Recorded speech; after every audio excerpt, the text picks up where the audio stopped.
Hello, Millwall fans. Paul Eiffel here. It's time for Chat with Chaps.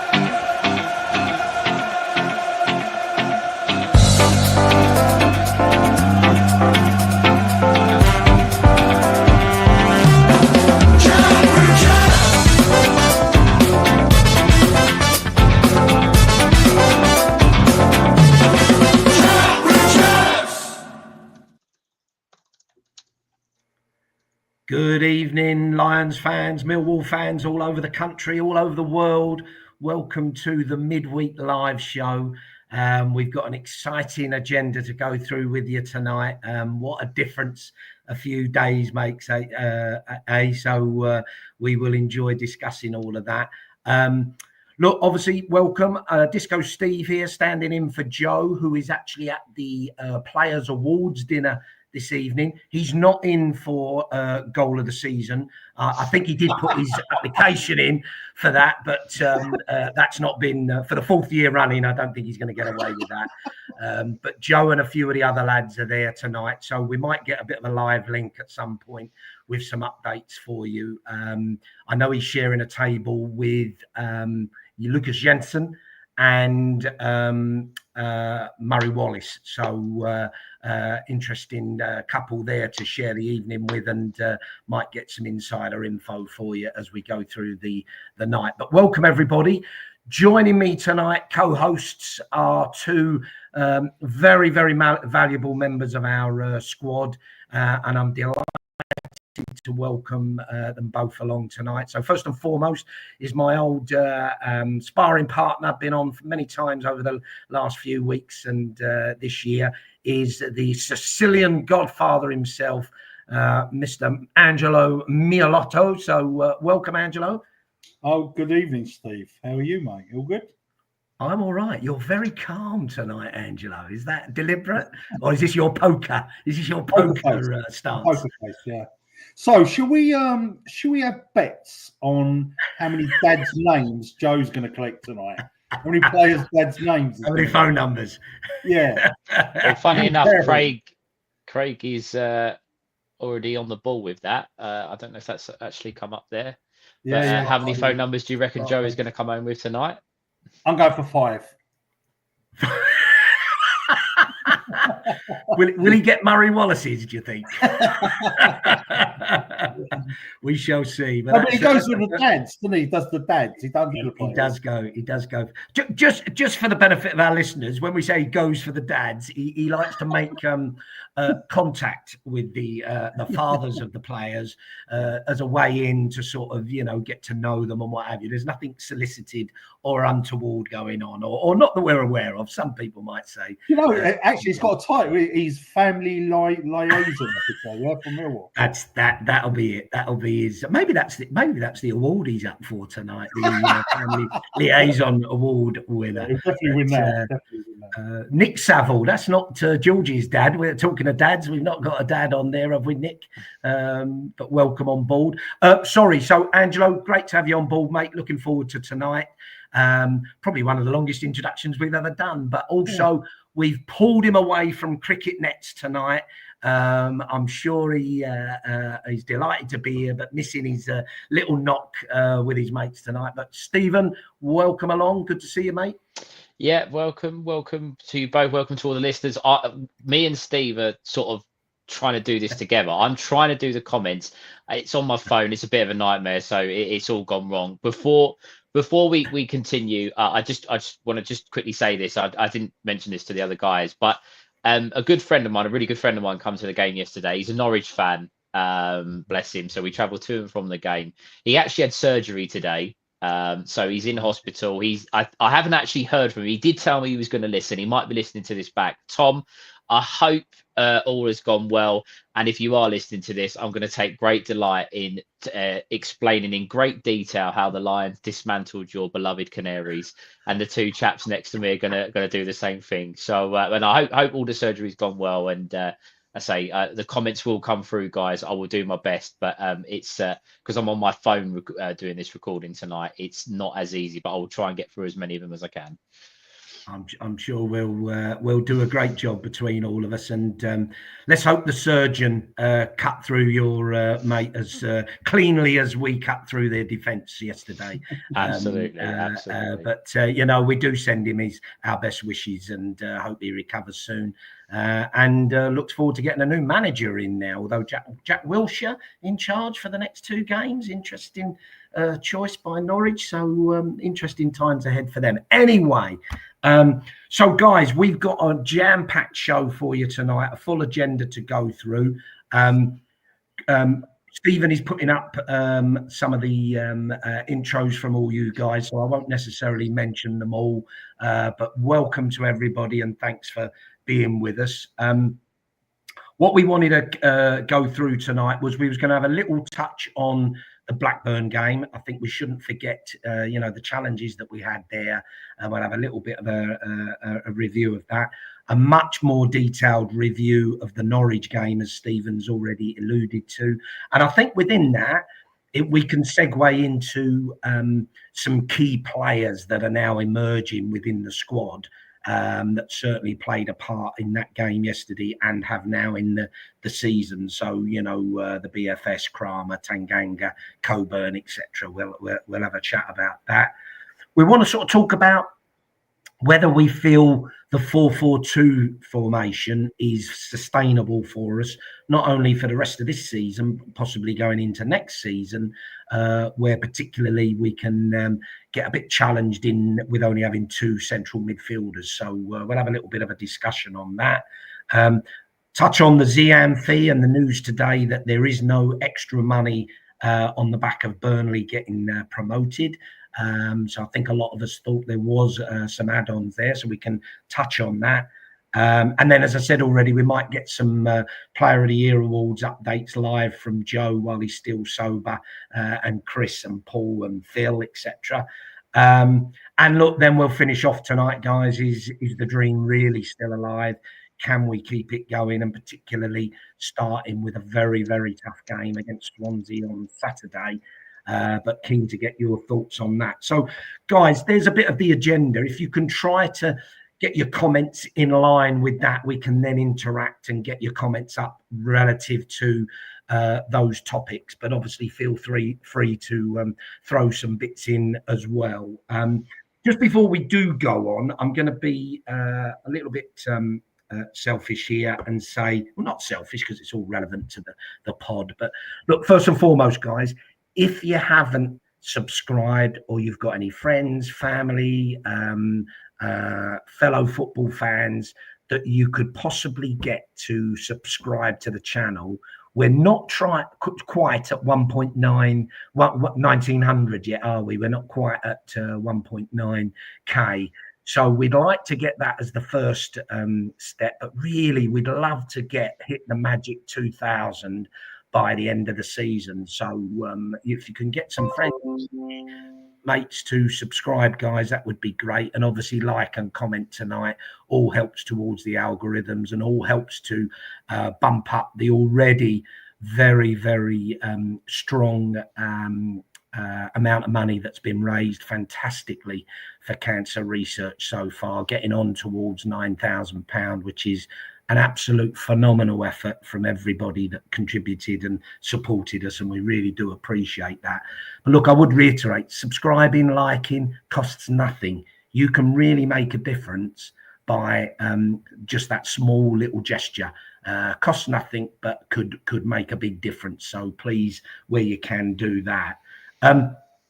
I just want to I've not been on since the Cancer Research Day, so I've not had a chance to just say a quick few hellos to people that I met, fantastic people on the day.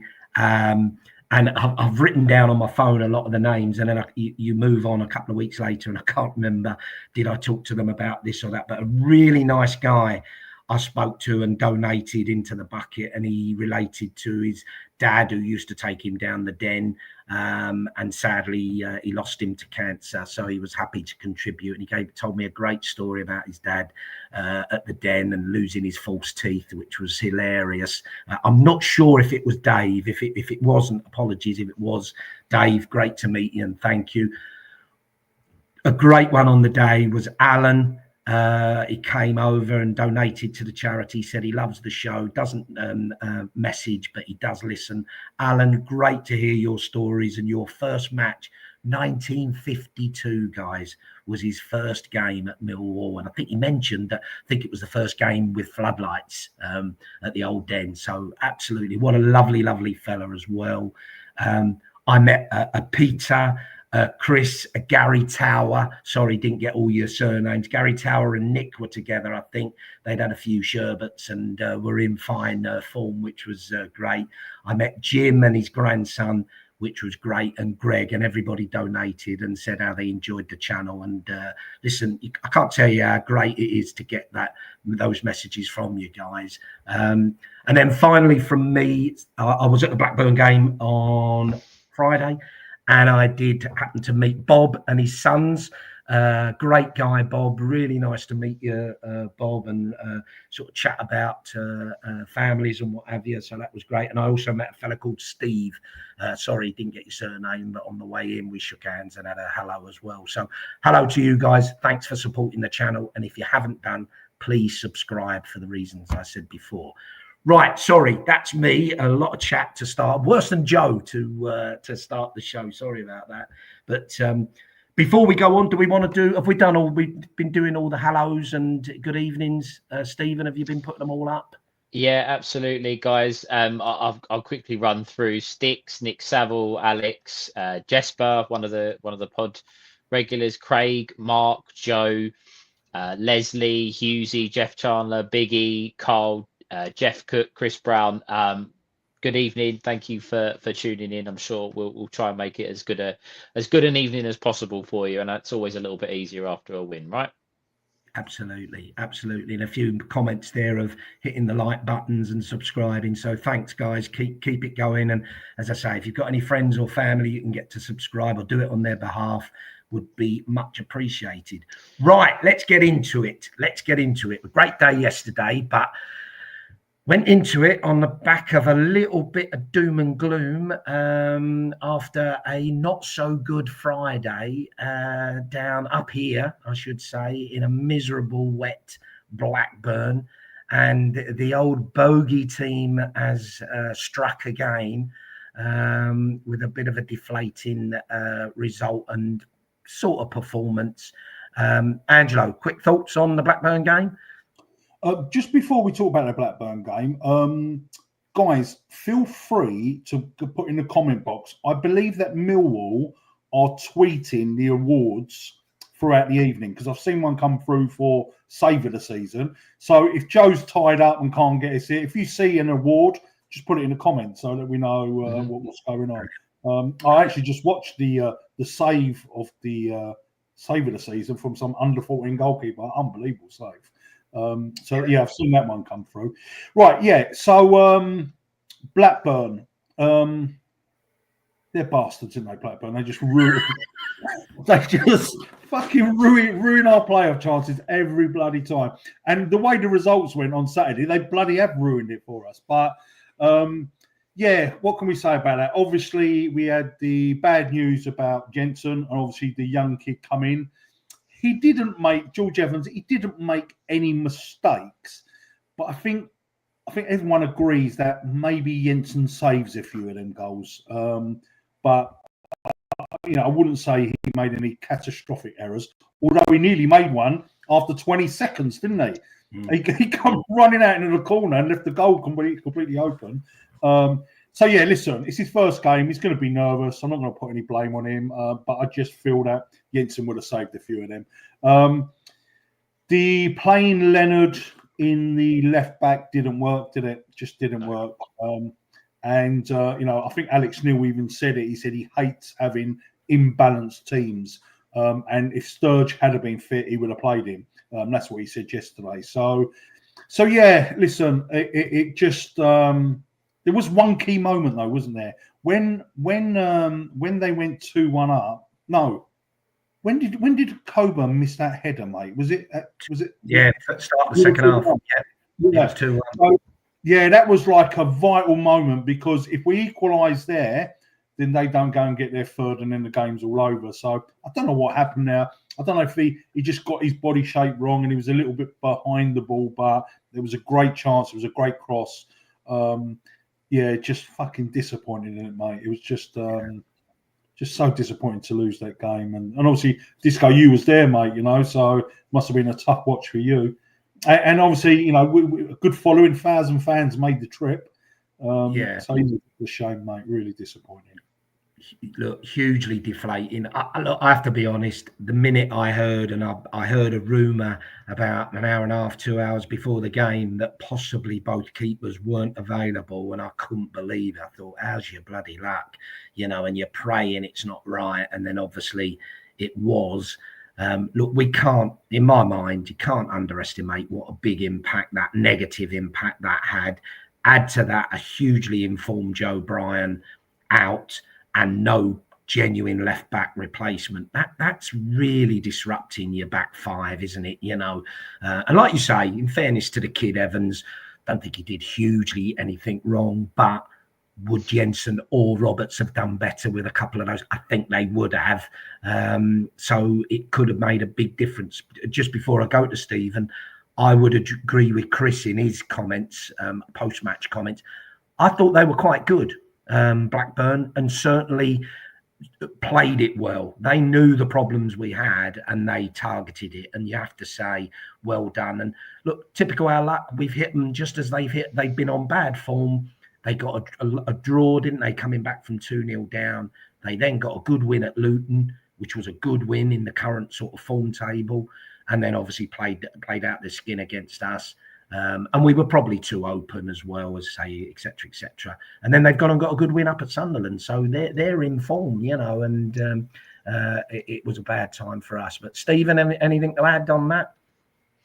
No, I think, to be honest with you, I feel like we could have been playing anyone in the division with the news that come through, with the team that was put out.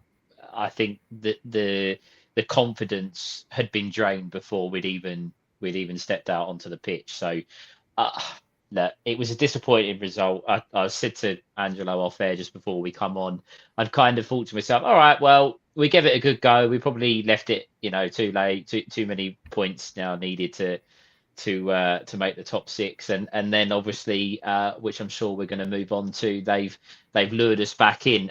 Guys, just before we carry on, something's come up on my screen. I'm going to press this thing. Take no notice of it. I don't know what it's going to do. I don't know if it's going to share anything on the thing or not. That chat with chaps, it has gone into the comments. Just ignore that. I just needed to get it off of my screen, so ignore what's just gone up there, please. And Chris Brown, has just put up that that award that was won. Really nice touch that Millwall have called it the Matty Sarkic Award, by the way, for the save that Angelo was referring to earlier. That is it's a nice touch from the club. Yeah, and that's the winner, is it? Arnas Zanakuskas, is it? Yeah.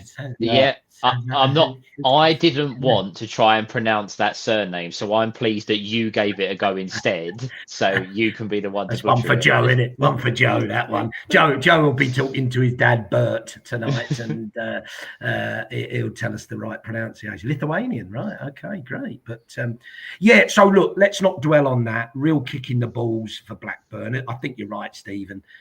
Especially away from home, playing anyone with that late team news, I think would have made it difficult for anyone, because there was also comments that Casper hadn't trained all week, and then Joe Bryan pulled out last minute. So our whole planning must have been disrupted, and I think it showed. And I think the thing was, we went quite open, didn't we? Alex Neil still went for it. He could have tried to be a bit more defensive and gone maybe one up top. And I think we'd have all been pissed off at that, whereas trying to keep it tight. But look, hindsight's a wonderful thing. He went for it yesterday and much better results. So, give us your views on yesterday, Stephen. Share with your friend, your friend. Have waited for years. I put up with a lot of stick, a lot of abuse. I must admit, a few years ago, we beat them 4-0 at the Den, and he couldn't get a ticket in the away end. So he had to sit in the home end and had to clap all 4 goals that we scored past him. So admittedly, I have had it quite good, but our record against Norwich is woeful. And, I went into the game and I was kind of thinking, well, the season's probably over at this point with what we expected to happen. And all I wanted is if we didn't lose the game, we were going to finish above them. And to me personally, as an individual, that was a win. We absolutely battered Norwich. They were, when we were olaying, I must admit, I'm not a huge fan of that, because we all know that Millwall we're capable of catastrophic mistakes and throwing it away. But we absolutely battered Norwich yesterday. It on another day it could have been 6-7 in my opinion. We were very, very good. It was from a Millwall point of view, and I'm sure we'll go into the game a little bit more, minus the goal, which I'm sure we've got their goal, might I add. Minus that and that little blip that led to the goal, we were brilliant. We were absolutely brilliant from most of the game. So yeah, I was a very, very happy fan yesterday, and the journey home with my Norwich supporting friend was quite interesting, because every time he said anything, it was met with Ole, which was absolutely wonderful. Do you know what though, Steve? Right? The thing is, right? They had experienced players out there, and them Ole's rattled them. They really rattled them, mate. Really. Yeah, absolutely. Well, I tweeted. I don't know if anyone saw it. If anyone does sort of follow me on Twitter, Steve, there's a little message for you that I'll put up on the screen there. The Norwich head loss. They had a fan run on the pitch. Yeah. They were singing. "You're not fit to wear the shirt." They got booed for making substitutes. They got booed at full time. Their players had a headlock. Honestly, I have waited years for this. So, from a personal point of view, yesterday was fantastic. It really was. Well, and did he think they were really bad, or we were really good, or a bit of both? A little bit of both. I think he come into the game sort of fearing the worst. They have been on shocking run of form. That their manager's been under pressure, but I think he was quite not. He'll never use the word impressed with us, but I think he might have been a little bit with the way that we didn't. I think we tried to mix it up. We had a variety in our play. We didn't just go long or play passes for the sake of it. We tried to be threatening in different ways. And as I said, a couple of minutes ago, I thought we were well worth 5 or 6 yesterday. I really do. Yeah, agreed, and I agree. We mixed it up really well. Look, let's be honest. They were poor, but they have been poor for the last 10 games, and that's why their manager's gone. But they're still scoring goals freely. They got 3 against Pompey, didn't they? The Good Friday. So they can score goals, and that Josh Sargent, Jesus, he knows where the net is, that boy. So to limit them to the chances we did as well, I think was a real testament to we were right up for it. And the goal, sorry, Angelo, come to you in a minute, but to lose that goal before half time, which I was fucking seething about, the referee allowing the play to go on. I know we'd cocked up, but since when do you just keep playing until the ball's, the corner's been taken? You say 3 minutes or, minimum of 3 minutes. There was no reason to extend it other than he wanted them to bloody have a chance, That's my unbiased opinion. So I was furious, and that's a killer. Just before half time is a killer, and you think they're going to come out second half, nick another one, and we're back to square one. But we were the dominant team. Second half was fantastic. So Angelo, your thoughts? Do you know what, right? There is a little bit of luck involved, isn't there? Like we definitely played Blackburn at the wrong time, yeah. And then we played Norwich at the right time, didn't we? Things like that. It really does come into effect. But Norwich, their last five games, they picked up 1 point. What a great time to play them. But yeah, let's focus on us. George Evans didn't have to make one single save. Yes, he had to deal with a couple of crosses, and he come out in the second half. He done a couple of good claims, a couple of good punches, but he physically didn't have to make a save, which I'm pleased about. And listen, there's 2 games under his belt. It's going to give him a bit of confidence. First win as well. We're going to have to carry on playing with him. Sorry, boys, I've done that again. I haven't heard any news of is Roberts gone for the season or what? Is he? No. Sorry. Again, it's one of those. They're being a little bit coy, aren't they? And what he used strange words, Alex, in his post-match, didn't he? Did he say Jensen's out? Obviously, the for a long time. And did he say Roberts isn't available? He used words like that. It was strange, wasn't it? It was like he's got some weird hip injury or something. Yeah. But I don't know if it's for the season or if it's like, could he be available Saturday? I don't know. They are being very coy about it. I don't know why. Because they came out about Billy's injury, they came about Honeyman's injury, but they didn't really specify on Roberts. So I don't think we're going to see him again this season. So I'd imagine we're going with George Evans for the rest of the season. But yeah, so he done okay. There's no blame at all for the goal. Actually, Josh Coburn nearly cleared it on the line, but yeah, poor goal that was, mate. That was so frustrating, wasn't it? That Tanganga didn't get the shout to just leave the ball and go out for a goal kick. So annoying to give away a corner and then they score from it. It was did George Evans shout, leave it? I don't know. I don't know if he did, but chaps was saying in our group. Sorry, Angela, I thought you were finished. So just to interject, Daniel Clements has just donated in, I believe, New Zealand dollars. Thank you very much, Daniel. That goes to a great cause. We take euros, we take yen, we take dollars, we take pounds. We'll take whatever, but thank you very much. Sorry, Angela. Scottish? Would we take Scottish notes? I'm not sure. We take it all. We take it all. We'll take it and exchange it at the post office. Yeah, no problem. No, thank you, Daniel. That's really nice of you. Thanks very much. Obviously, Tanganga come back into the team. There was dispute. There was chats going on, wasn't there? Do you bring Tanganga back? And I think once you see Tanganga again on the pitch, it's the right decision, isn't it? It is the right decision. Just so cool, calm, and collective. And then, obviously, Alex Neil made the interesting decision to put Kramer at right back as opposed to Leonard. I think another award might have just come through. 1 second. Oh, live. Here we go. It's incredible work in the community. That won't be Joe Zampa, will it? Not this year.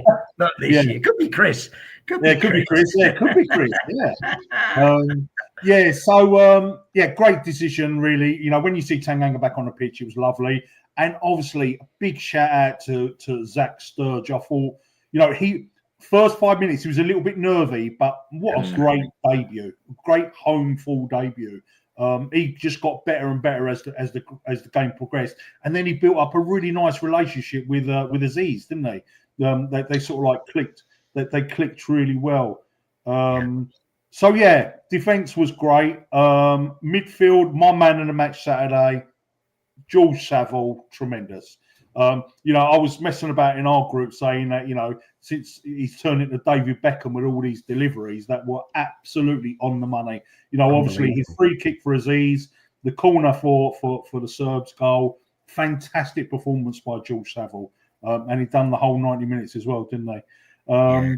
Kundal, better game from Kundal, I thought. Better. Wasn't brilliant, but I saw an improvement. He looked a little bit more tenacious. He was trying a little bit harder, and it was definitely a bigger improvement from him. Kasper, great as normal. He just pissed me off that he didn't square the ball to the BFS to get his hat trick, because that was definitely going to be a goal. And then up front, Aziz, brilliant. Aziz, quality, absolute quality from Aziz. And I love the way he gets involved with the crowd as well, pumping the crowd up. He just looks so strong and direct. It's going to be a hell of a. If he can stay fit, he is going to be a hell of a player next season for us. Absolutely. Coburn worked hard, bit unlucky. I've not seen that goal back, the disallowed goal. I don't know if we've had it confirmed if it was offside or not. I've not seen it. I don't think it was on the highlights.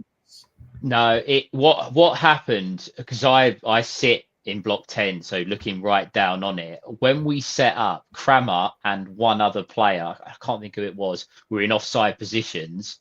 and Crammer didn't get back early enough. And because it looks like he's going for the ball, the linesman's give it. Crammer was definitely offside. Obviously, he's missed it, but because he's gone for it, the linesman's put his flag up. Coburn was absolutely fine. He wasn't offside at all, but it's the way we set up. You know, it's interesting as well, actually, on that. I don't know if you guys have seen the third goal and the angle from behind the goal. Femi Aziz actually barges into the goalkeeper just slightly, but he's obviously in an offside position. But the linesman in that scenario has gone, well, he's not interfering with play. So it's clearly something they'd been looking at, but unfortunately Crammer just didn't get back in time for Coburn's goal to count. So would you say that would technically be classed as offside with these new weird rules of offside or not? Would VAR have given it or not? Because I think they were right to with the Crammer one, because he's gone for the ball. He's actually tried to header the ball. It's just gone over his head. It was too high for him, and Coburn's got on the end of it. So yes, with Aziz has kind of nudged the goalkeeper, then moved out of the way, and he's just watched the ball go in. He's not. I don't think it's offside. I mean, to be honest with you, knowing how officials can be with us, I'm surprised that they didn't stick the flag up. But for me, the first one that was a fair decision. The second one would have been a bit harsh, I think, because he doesn't actually really do too much as soon as Ivanovic has touched the ball. Yeah, and just to finish off, Coburn worked hard. Ivanovic, I saw a clip from a Norwich fan from behind their goal, and I think he meant that goal. A lot of people said, was it luck? Was it a fluke? I actually think he did purposely direct it off the top part of his shin into the goal. So I'm classing that as a great goal from him. And in super header, wasn't it? Absolutely super header. Wow. And the one thing about Ivanovic, I think we're going to speak about him again a bit later. The guy converts chances, doesn't he? He doesn't miss many chances. And it was so frustrating that Kasper didn't put that one on a plate for him to get his hat-trick. But we've got a player on our hands there, because he hardly played under Neil Harris, and for his first season in a different country in the Championship, he's got 12 goals. It's fantastic, mate. Yeah, phenomenal. Just going back to Aziz there, because let's face it, his bloody header was a cracker as well. Back even further, like you mentioned. What the hell had George Saville been eating yesterday morning? I mean, how good were his free kicks and corners? Unbelievable. They were off the scale, weren't they? I think he only one was misdirected. They were absolutely on the money every time. What a difference it makes. What a huge difference. But what a rejuvenated player, because one, I guess he was fresh, and two, he's fighting for his place now, isn't he? And look what a difference. He, as you say, he had a tremendous game, Angelo. But just share with us, Angelo. I loved your after-match thoughts yesterday, and you said about Aziz in his first 3-4 games for us. I think you echo what most of us thought. Oh my God, yeah. I remember seeing Aziz against Leyton Orient in the Carabao Cup. I turned around to my son. I said, "What the fuck have we signed here?" The geezer, he couldn't even control the ball. I know. I'm thinking, we paid £1 million for this. I was so worried. But mate, if you look at him now, mate, he is a tremendous player, mate. Absolutely. Hey, do you know what it is? I said to you guys, I have total trust in him. When he gets on that ball and he starts running, I know that he's either going to go past the player or he's going to put a decent cross in. And also, we haven't seen it yet, but he does score worldies, mate. He's got a great shot on him, and I'm sure that we will see that in the future.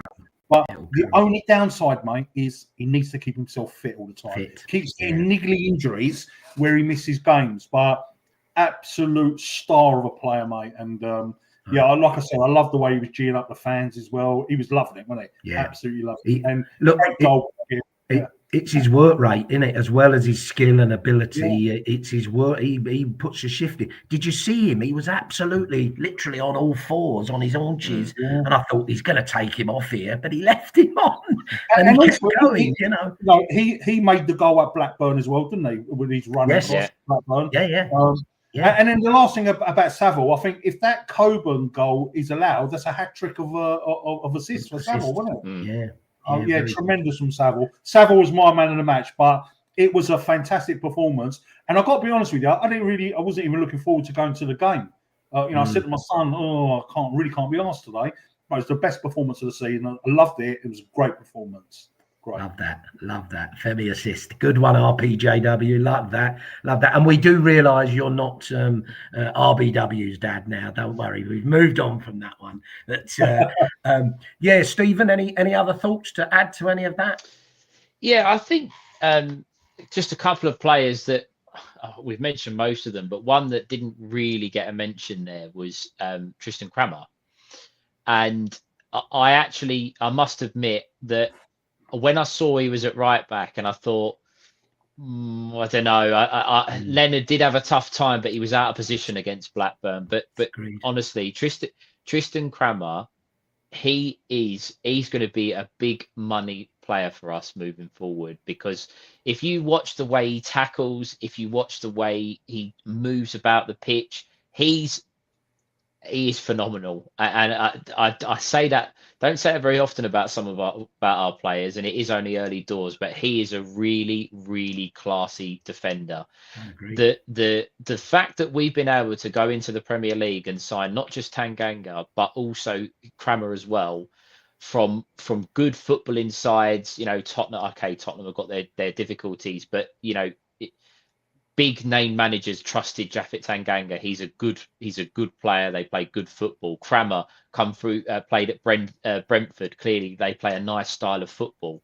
It's very, very it's shrewd business. We've probably used a little bit of the young lad. Is it Stevenson that moved to Brentford? We've probably used a little bit of a we won't ask you. We won't go down to tribunal court for a fee, but we'll have Kramer off of you type thing, which is fine if that's how you got to do your business. That's how you got to do it. But I thought Tristan Kramer was superb.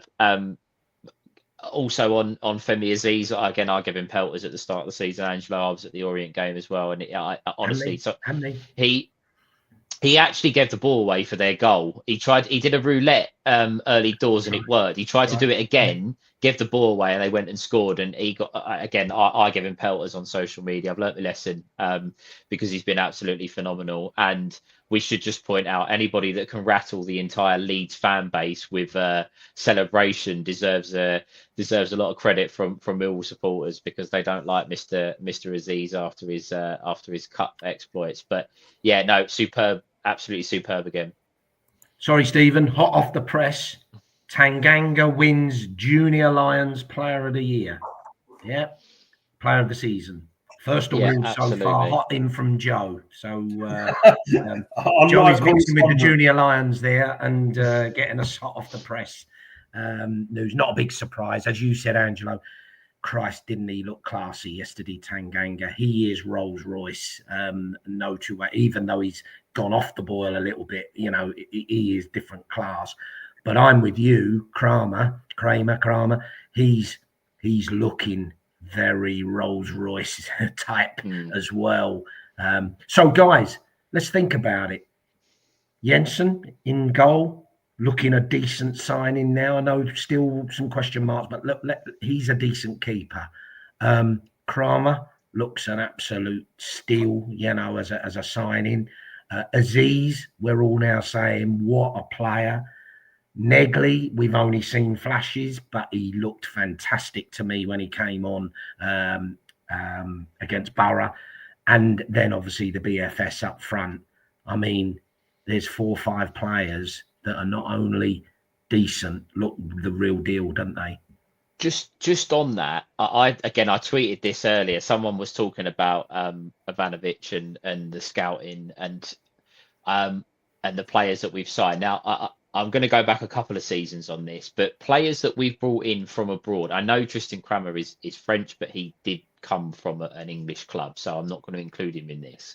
Casper Denor, Zean Fleming, Mihalo Ivanovic, and Camille Negley. We've signed all 4 of those players for probably under £10 million. In today's market, in today's world, that is phenomenal business. There's talk that we've been using a computer data website to scout players, and then we go and have a look at them if they're producing the whatever data it is that we're looking for. Then we send someone to go and watch them. I don't know how true that is. That's someone I got in a conversation with someone that was talking to me about it. Yeah. But if you look at Zean Fleming was bought for 1.5. Yeah, okay, we paid a little bit more to get him out of his buyout clause. Gone for 7 million, maybe more. We'll come on to that later. The big Serb signed for around £3 million. People are already talking that his value's tripled in price already. Let alone, I don't think he's going to go anywhere over the summer. Casper Denor, again, someone we probably paid around £1 million for, has been phenomenal. Would get into a lot of championship teams. Probably if we were to sell him, probably make money. Camille Negley, I'm with you, Steve. Looked the real deal. I think he's going to be a real player when he's fit. 4 players of that quality for under £10 million. Yeah. Someone at Millwall has done a phenomenal job getting them through the door, and the other players that you mentioned. Agreed. And what a different team and club we're turning into, aren't we? When we've got players like that being brought in and youngsters being developed and brought through. And let's be honest, there's 2 or 3 signings from January that we haven't even seen yet, and won't see till next year. Which so it's encouraging without a doubt. So here's one for you, and guys, put your thoughts in the chat. Did we get good value for selling Zean for 7 million, as it's turned out, or numbers to that effect? No add-on by the sound of it. I don't know if there's a sell-on, but no add-ons for promotion. But it was all done very last minute, all rushed, wasn't it, to get it through? Is that now good business with bringing in the Serb? Mihalo, and as you say, if you like, throw Negley and Kramer in there for starters. Is that good business? Yeah, 100%, mate. 100% from me. Do you think we missed Fleming? Was we right to let him go when we did? I think we all know that he was using us as a stepping stone, and I've got no. I don't. Okay, it's annoying because you want your best players to stay. I've got no issue with that. The fact that we were going to get more money if we sold in the summer before, whatever. But if players want to get to the Premier League, okay, we still have a chance of doing it. But he's gone to Burnley. He's now a Premier League player. There are some comments that people have put through that I haven't put up yet. I've starred, and we'll come back to. One of them is about whether or not he's good enough for the Premier League. That's another issue. But in terms of value, we signed a player for 1.5 million. We've sold him for 7-8 million, whatever the final figure is. That fee has covered Ivanovic and Negley. So to me, I think it's good business. Yeah, people, Mark has put a point here about should have sold him earlier. I think Chris Brown has also put the same thing about could have sold him for 12 million. Yeah, we could have. But how would people have felt about it then? I remember at that time, I was of the view, if it gets to 15, I'd let him go. But I thought 12 at that time, stupid as it sounds now, wasn't enough. And then he played last season, and I'd have bit your hand off for 12 million. Let's be honest, he did not play well last year. Yeah. Sorry to interrupt. No, Breaking news from Joe Zampa. Who do you think won the Young Player of the Year? Who do you think? Serb. Steve? It's got to be Ivanovic. It has to be. BFS, Young Player of the Season. And it's fully deserved as well. Well deserved. Yeah, well deserved. That would have been voted for before this last couple of weeks as well, wouldn't it? Yeah, where he's get a real bit of fun. I thought the young player was always done by the manager. Oh, you might be right there, mate. I think the young player is voted for by the manager because last year Harris gave the award to, I believe, Romain Nesse, possibly. Yeah. But yeah, I think it's the manager. So again, I'm not going to get into the Neil Harris debate, but Neil Harris told us would that have been Bomber voted that then, well, did he get a vote each? Harris told us that Ivanovic wasn't ready and he wasn't good enough. Look, I love Neil Harris. People that watch me regular know that I do, but we were told that he wasn't good enough and he wasn't ready yet.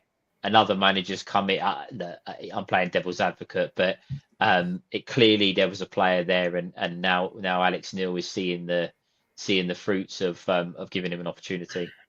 In fairness, let's be honest.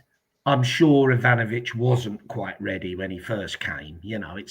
But he I feel he could have had a bit more game time. Most definitely, which Bomber seemed resistant to do. But he clearly wasn't quite ready. But he didn't really look like he had a plan for easing him in. But anyway, let's stick on. Let's get the Zean bit done because we're on that. I know you've started some comments, Steve, and we might as well do that. What are people saying about the price? Happy with that or? ZF, good business from the club, got some goals out of him, a 5 million profit in 3 seasons, exactly the model we need to follow. I think people will always look at, and again, I put up a couple where they'd said about, could we have got more money? It's horses for courses, isn't it? Do you sell your best player on the back of almost getting into the playoffs when you really, you probably, if we'd have lost him, we lost John, unfortunately, in that summer as well. So losing your star player, the mood would have been very, very flat. Would we have signed your Negleys and players perhaps that we've signed this time around? Maybe not. I think ultimately, from my point of view, Zean Fleming was the first of the new Millwall. He was the first big money signing from abroad that we pinned our hopes on. Now we've got 2 of them in Negley and Ivanovic. Maybe next season we'll have 3 of them, and that's what we've needed. But also, let's not forget, Fleming had a great season, didn't he, with Bradshaw? Fantastic. Yes. And then what happened the next season? Started to go down, didn't it? There was even people complaining that he was in the team. Do you know what I mean? Correct. So, everyone's saying, oh, yeah, the value went down, but his performances went down without a shadow of a doubt. He was not that good that last season. Let's be honest about it. No, and obviously, he's got a fresh start at Burnley. They've obviously doubled the wages that we were paying him, surrounded by Premier League players. He's picked up form again. But that wasn't the Burnley Fleming is not what we had last season. So we 7 million, it's fine, I think. And somebody asked before, will he hack it in the Prem? What's your thoughts? I don't think he will. I think he'll be a bit part player because look what Ipswich done. Ipswich went and spent 100 million, and Burnley gonna have to do the same thing. So. Is there a chance that he might be benched in the Premier League? But listen, good luck to the fella. We got our money. He still follows Millwall. I always see him commenting on Instagram and all that. I think we're still in. We still got a place in his heart. Good luck to the fella. But absolutely. And like you say, Stephen, I think he was the first of this new breed, this new approach, and actually. He was a breath of fresh air when he come in with the whole Fleming approach. It was really exciting. He played well. He scored lots of goals. Christ, that guy had some luck, didn't he, with some of his free kicks and long range shots. But that's that you make your own luck. And look, we've made money on him, and he's gone on to better things for himself, and hopefully he does in the future. But we're in a new place now, and as you say, I think the money's been spent really wisely. Interesting, like you said, Stephen, had we got that money for him, that 12 million, with Rowett still in charge, I wonder who we'd have got in. Who would we have got in then? Probably the old journeyman strikers again, wouldn't it? This guy, do you know something? Going back to Fleming when he joined Burnley, the first 3 months he was in Burnley, the fans hated him. They thought he was shit. Correct. They were all complaining about him, and then all of a sudden, Parker's put him up front, and then slowly, it started to work for him. But they weren't pleased with him at the beginning. So I agree, but I can't see him setting the Premiership alight, if you like. He might just hold his own, but I'm not sure. But look, good luck to the guys, as we've said. There's a there's a comment here. Who do we miss more, Jed Wallace or Zean Fleming? I think they're two different players. I would have loved to have seen a Jed Wallace and Zean Fleming link up. That would have been quite interesting if we'd have got them two both in the same team. For me, I think Jed Wallace was fully bought into the club. I think Zean Fleming tried to buy into the club, but was always waiting for that opportunity to move to the Premier League or to a club that he felt was going to be challenging for the Premier League. So for me, I think Jed Wallace is probably if we could have a prime Jed Wallace or a prime Zean Fleming, I think we'd have been taking. Oh, personally, I would be taking a prime Jed Wallace. Yeah, I think I'm in that camp. You, Angelo? Yeah, it's sad that it looks like his career's over now, isn't it? Wallace, he's just not getting any game time, isn't he? Yeah, but look, it happens, doesn't it? You know, sadly, players, they get older and have to move on. But another good servant for us, despite his cock up when he came down against us. So always got a soft spot for Jed, without a doubt. So look, the BFS, huge success. We're saying exciting times now and ahead. People saying there he looks better in a two up top. What's your view? Can he not only play in a two? Does he suit a two? Do you think? What's your views? I think we're seeing a better striker, but is that because of the two, or is it because he's just getting more experience and getting better and better? It's a difficult one to judge, isn't it? But he's definitely got I don't know, Stephen, you might know. But he's definitely got a lot of goals in a short period amount of games recently, isn't he? Was he 5 in 6 or something like that? Or yeah, I think I saw somewhere that in his first 17 games, now that includes appearances off of the bench, he had 2 goals. So he's played. I saw a stat. Someone might be able to correct me on this. I think he's played 35 games. So he's got what 10 in 18. If that's correct, what I saw earlier. Only started 21, is that right? He's only started 21. Yes, I believe so. But I think he's getting better. I think the two up front, to answer your question, Steve, I think the two up front certainly is helping him. He's not having to do all of the work on his own, and sometimes he looked a little bit isolated. Let's be honest, he did. So I have other thoughts maybe that we'll come on to a bit later on is it the long-term strategy, but in terms of a two up front at the moment, I think it's certainly working because they're both kind of taking the workload, aren't they? Like one of them goes for the first header, then the next one goes for the next header. They just seem to be sharing like the workload, and Ivanovic is reaping the rewards. I think Coburn's probably a little bit unlucky, maybe not to get a couple more goals, but Ivanovic is. Yeah. Agreed. And I'll tell you, I don't know if you saw the film of the goals. Go on, mate. Sorry, Steve. I was saying, which is good. He's getting a lot of headers. A lot of headed goals now. A lot of headed goals. Yeah. Yes. But I was saying, did you see them celebrating together the second goal, particularly? Coburn actually lifts him up and hugs him. There's a good, and that's important, isn't it? Players get on and have a good relationship. So it's definitely working at the moment, as you say. We'll come on to that a little bit more in a minute, Stephen. Just before we move on, though, Steve, on Ivanovic, I think Millwall have always been pretty good at bedding in players. You don't hear very often players not settling with us. Sometimes players make them, maybe Nisbet to a certain extent, and I'm sure people have opinions on him, but most players tend to buy in. They like, Tom Bradshaw come in, he loved the club. Murray Wallace come in, loved the club. I think Millwall make a conscious effort of trying to, especially now with the European lads coming in, trying to make players feel welcome. And I really think that there's a big push on making the Serb feel at home, feel loved. The fans love him. his uncle, I think it is on Twitter, he's all over Millwall Twitter on a match day. He's The always odd drink or tweeting, something, isn't it? what he does though, it's obvious that he gets so many tweets about Ivanovic. He's obviously going to go and tell him, isn't he, how loved he is and how, what the fans think of him. I think there's a real conscious effort, and the supporters have kind of taken him under their wing, if you will.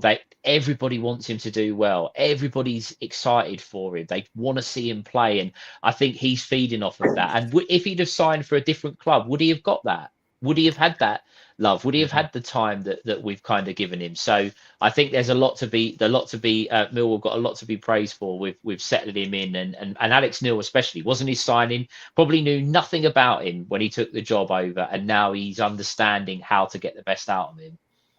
Well, he commented, didn't he, again in his post-match comments, that he's been working with him in terms of finding space in the box. And if you remember back, mid-season, early, we were saying how static he was. He didn't make movements in the box, did he? He didn't make space. So Alex Neil's picked up on that and got him working on that. Great coaching, but has to be you're right, Stephen. I think the club obviously go about making players settle in well. But it's down to the individual as well, isn't it? If they want to give it their all, and we'll give it back in terms of support and taking them under our wing. I think that happens. I might be way off the scale here, but I think of Negley. When he came on against Middlesbrough, he looked a different player. He just seemed, I agree. Didn't he? He just looked like he was more relaxed and comfortable and bloody confident. So maybe there's a bit of what you're saying there, Stephen, in Negley as well, so bloody exciting times. That's the thing I would say. But you know what it is, though, Steve, as well, right? It's like, we mustn't forget, these guys are coming from a different country, different way of life. Correct. And you're walking into an English-speaking dressing room, you don't know the characters, you're going to be a little bit nervy. And then as the weeks go by, you then become part of the family, don't you? You get more confident with the guys. You can talk to them easier. And that reflects onto the pitch, mate. I think that's what's happened there. And like when he scored, Negley, he got a lot of love.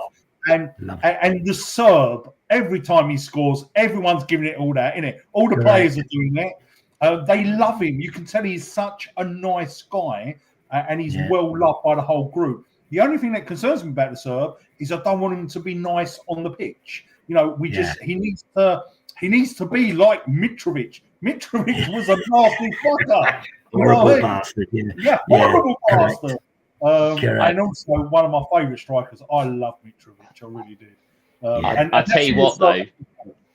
I tell you what, though. Ivanovic left one on that Duffy on yesterday. There was in the first half. He did leave one on him, and sort of Duffy went off hobbling. So, and I literally, as soon as I saw it, I thought, he's learned that off his hero, Mitrovic. And look, I think you're right. You don't want him to be too nice, but I think he's got a bit about him. I do think he's got that little bit of a bit. I reckon he could proper have a scrap if he needed to. Do you know what? As well, I'm hoping he's a big fucking Serb. He's bound. He's bound to be. What I'm hoping that he got dropped down to the under-21s for the Serbs, didn't he? The last time. I'm hoping now they'll put him back in the main team, because then he's training with Mitrovic. He's going away with Mitrovic. Who better for him to learn off than Alexander Mitrovic? Do you know what I mean? Absolutely. If he can learn off him, that is fantastic, honestly. That's his hero in it as well. Yeah. So I'm sure he'll listen to him. But look, I think we'll finish up there on Mihalo. But what a bloody great season he's having. Was there a stat came out today that he's one of the top scoring under 21 European players in European League? Yeah, he is. He's third in the list of top goal scorers in the top 6 or 7 leagues in Europe. Also, he's, I believe, the only player in the Championship under the age of 21 to score 10 or more goals. Realistically, there's only one player, because I looked at this earlier. Again, someone might be able to go back and tell me I'm wrong, but I'm pretty sure I'm not. that there's a guy at Sunderland, and I will get his name because I did tweet this earlier. That he's on 8 goals for the season. So realistic, Eliza Mayenda, he's 19. He's the only one, unless someone scores 4 or 5 in a game, the only other player under the age of 21 that can reach 10 or more goals this season in the Championship. So Ivanovic, his numbers are good. His age is great. He's loved by the supporters. His value's going through the roof. England also are in the same World Cup group as Serbia. So with Ivanovic's form, if it's a big if, we could see the big Serb line up against England or get an appearance against England. How good would that be? How good would that be? I think I'll be supporting Serbia. Well, you certainly wouldn't mind him scoring, would you? That's for sure. Yeah. No, do you know what I'd want? England to win 4-3 and him getting a hat trick. Serb hat trick. Yeah. Well, that's not fair, isn't it? Would Tanganga be playing centre half as well? We don't know. Well, for Serbia.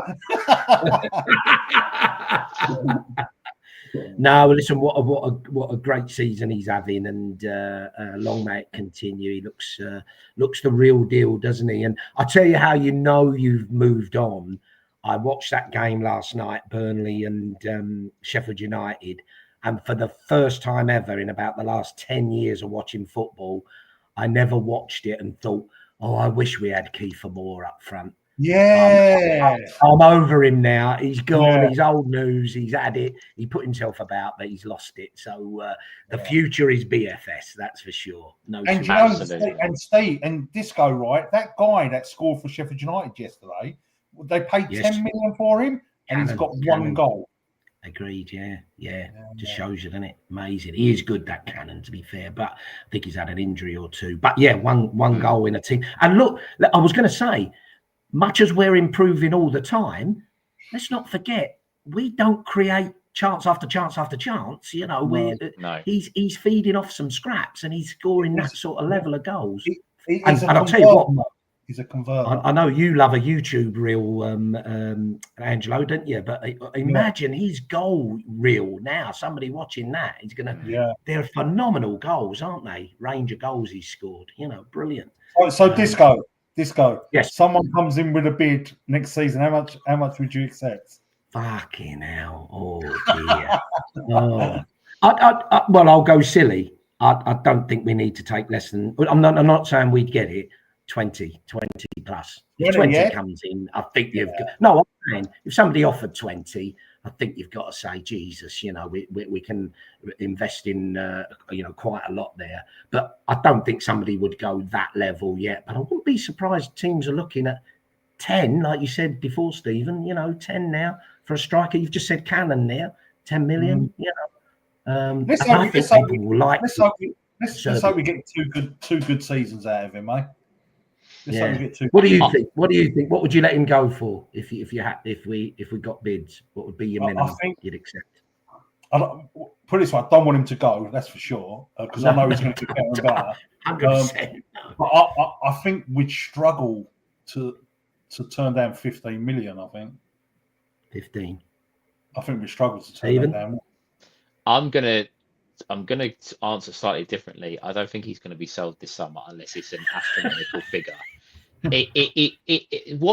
There's no point in by a striker, certainly, who is banging form, who's clearly loving life, to sell him for a lower fee than the going rate. And I don't think clubs will be quite willing to spend the money just yet. They'd want to maybe see him have another season and be successful, then come in. But if it's silly, a bit like SA, we couldn't turn down the money for SA. You get the same kind of offer for someone you signed for 3 million just 12 months ago. It would be hard to turn it down, but I don't think clubs are going to do that this summer, and I think we'll get one more season out of him. And also, would it though? Would you look? Just I'm playing devil's. This is devil's advocate. Just a bit of fun. I mean, I think Connor's put there 10 million. He's gone. No way would I accept 10. Like, I'm not sure I'd accept 15, Angelo. Yeah, that's a lot of money, I know, but I'm saying it would have to be silly bucks, 20. We'd struggle to not accept that, wouldn't we? I think, wouldn't we? But this go the thing that I will say though, right, is it's unlikely, very, very unlikely we're going to get in the playoffs this season, right? Very unlikely, yeah. So I do believe that next season we have got a really good chance of getting in the playoffs. Yeah? So 100%. you know, whatever happens, we keep him for next season, and with Alex Neil in charge, I'm so confident that we will get a top 6 finish next season. So let's hope we don't need to sell him, because if we go Premiership, he stays with us, doesn't he? Simple as that. Let me go on record. I am not saying I want to sell him at all. You threw me under the bus there and said, what would I think would we accept? And I put the bar up there at 20 plus, which I think's, look, if somebody offered that, I don't see any way we're not accepting that sort of money. But Stephen's playing with a straight bat. You're not in the nets now, Stephen. Come on, you got to open up a bit. But do you reckon? So if somebody come in with 15, would you think the club would or should accept it? Just hypothetical. Would, I think they would accept it, but I don't think they should, because I feel like if you, it's really difficult. And look, we're talking about him like he's top tier. He's going to get better. How far he's going to go, nobody knows. You really, really don't. But if we've been able, we're one of the lowest scorers in the league, and he's scoring chances that we are creating, most of them. If we get it right and have players that are creating more chances for him, it's just the numbers could be unreal. I am in the camp with Angelo that I think next season, providing the goalkeeper situation does concern me, what we're going to do there, because we might need 2 new keepers, and that we've already had to do that this year. But if Ivanovic, Negley, Aziz, Kramer at the back, if we can hold on to Tanganga, people are going to look at us and they're going to. I think we'll be fancied to really give the top 6 a run. So for me, I think the club would take 15 million. But if you really want to achieve the dream, and I'll go back to James Berylson, who said that everything he does is for his dad, and his dad's dream was to get Millwall into the Premier League. If you really want to do it, you don't sell Ivanovic unless someone comes. If someone comes in with 20, 25 million, you go out and buy a replacement. That, we all know that sort of money will get you one. But if you really want to achieve the dream, he has to be a Millwall player come August next year, or August next season. No, sensible thoughts without a shadow of a doubt, and I agree. Just moving on from that, Tanganga, what do you reckon is the chances of us keeping him now this summer? There's a few comments on this. Andy Roberts has put a few comments in regarding this and would he stay. Personally, I feel like he's a little bit like Zean Fleming, that he's waiting for the chance to get back to the Premier League. Of course, he would say he'd want to do it with us. That's, this season. But let's be honest, we need still miracle results. I think Tanganga will go. However, prior to Christmas, I was nervous about that possibility and what would happen if we did lose him. I'm not saying he's the same ability, but if we did lose him this summer, we've already got the replacement ready and waiting to step in and play. So it would be a blow, a really big blow, but we would then just need to go and sign a right back, because Kramer would be shifted over. I'd see that. So I think he's going to go. I really think he's going to go. Angelo? I'm desperate for Kramer to get a goal as well. Do you know that? I would have hoped to have with a goal by now. You imagine him having a real celebration as well. Yeah, I want to see a celebration. Yeah, poor actually. Some of the chances he's had, he's finishing as in, but he scored 4 for Exeter, didn't he, from corners? So you think he must know where the back of the net is, you know. But do you think Tanganga, any chance he'll stay?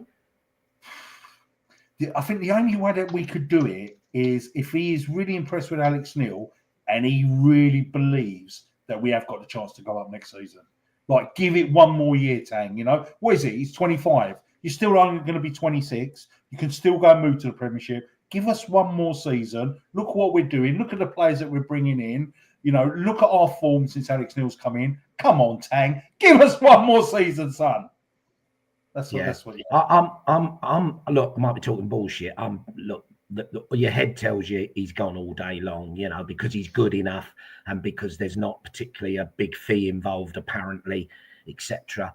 A clause in his contract, what have you. But I'm in your camp there, Angelo. I wouldn't be surprised. He hasn't played a lot of football over the years. He's had a great season. He's playing well at a club he loves. I would imagine he's thinking, this Alex Neil's the real deal here, you know. Plus, look at the players we've got coming in. I'm enjoying my football. I'm happy. I'm earning good dough. I know I could earn more, and no doubt that'll play a part. I don't think it's a done deal yet. I'm probably miles wrong, but I don't think it's quite a done deal. And Christ, what a great situation that would be if we could keep him, you know, next year as well. What a strong squad we'd have then, without doubt. So is it an appropriate time to move on to formation? Talk about formation. Before we do that, comment from Chris Brown, for the benefit of the guys that are listening on Spotify, the quote here, or the question is, has Cooper got another full season in him? I have my doubts.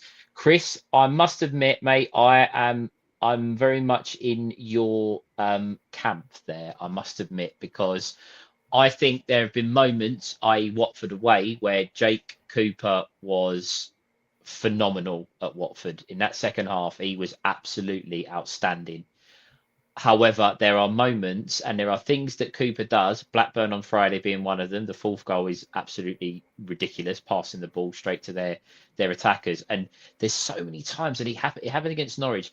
He wins his header, but he heads the ball right into the middle of the pitch, right into no man's land, where the opposition are running onto the ball and we're under pressure because he's off balance. Correct.